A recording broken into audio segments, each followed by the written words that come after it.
Hey everyone, it's Matt here.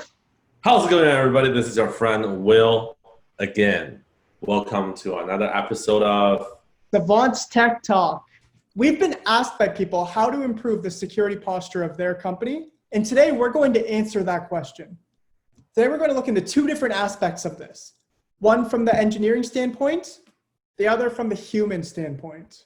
Are you a passionate tech professional looking to hustle and advance your career in the tech industry? You should subscribe to our YouTube channel for all the latest tips, insights, and advice on what's going on in the tech industry. So first we'll start from the engineering perspective.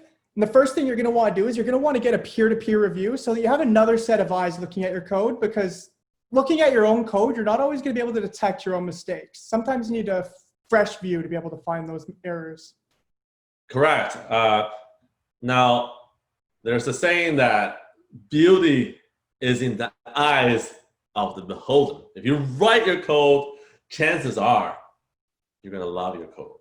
Now, that doesn't mean that your code is going to be secure and scalable. That's why you need another pair of eyes to look at your code. And they might be able to find those problems, like SQL injection, like cross-site scripting, like all kinds of vulnerabilities. If you have just another pair of eyes, they will be able to tell you what's wrong with your code, or they have a higher chance of telling you that there's something wrong with your code. So it's always a good practice to have a peer-to-peer audit periodically to review each other's code.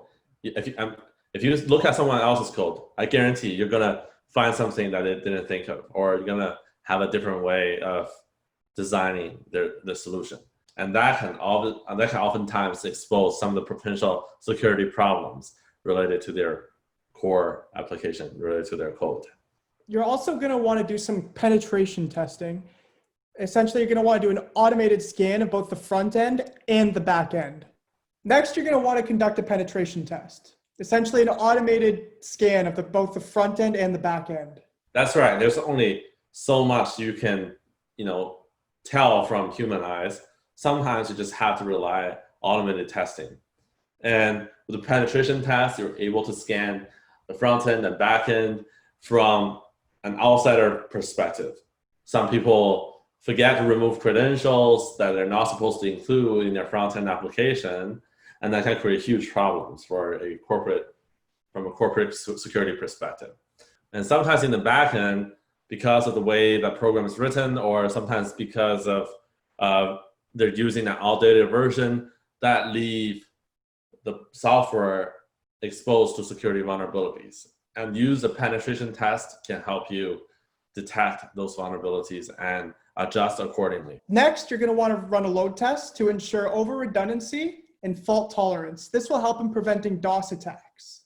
Yes, with computer resource become more accessible to everyone because of the rise of cloud computing, it is now relatively easy to actually apply a denial of service attack to another party.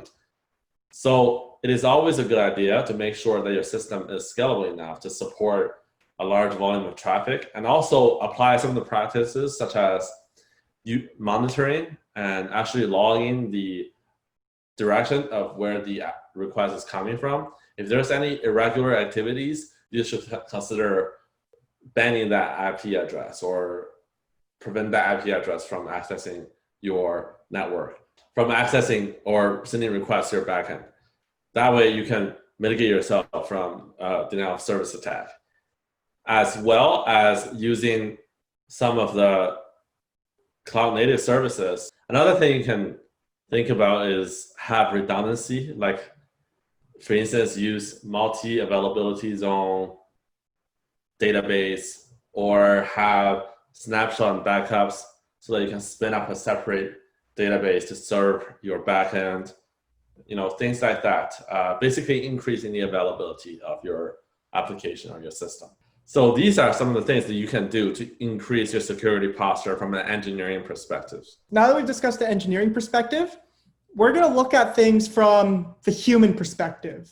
The first thing you're going to want to look at from the human perspective, making sure you have well-defined permission policies. for each one of your team members to make sure that nobody has access to anything that they shouldn't. They only have access to the things that they need access to.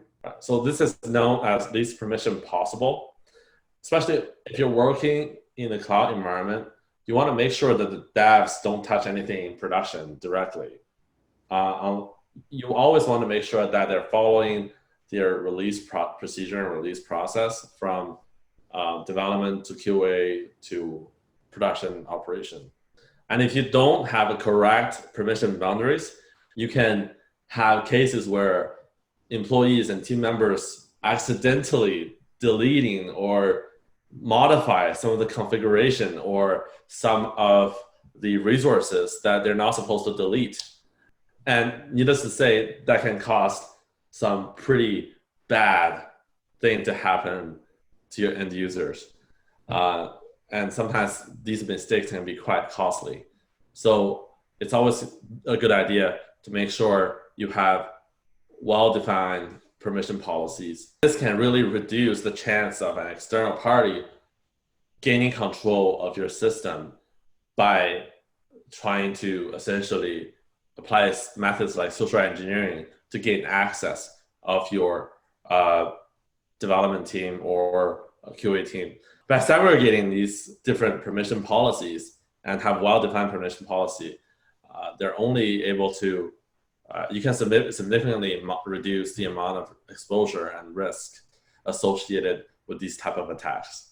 And lastly, you want to reduce the attack surface by using a corporate private network and a company laptop. And nowadays, more and more people like to work remotely. Some of them like to work in coffee shop, and some people like to work in Starbucks. And they sometimes end up using unsecured network.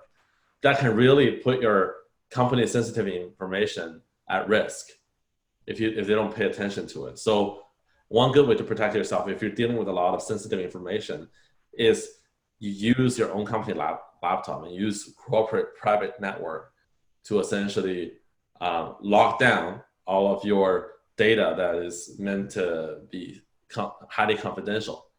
And people who decide to work remotely can use something like VPN to access the corporate network and establish a secure private connection with the corporate network. But on a serious note, did you find any of these tips useful, or do you have any other ideas you feel you want to add? You can also let us know those in the comments down below. Again, don't forget to like the video and subscribe for more content. And otherwise, please stay safe and stay happy.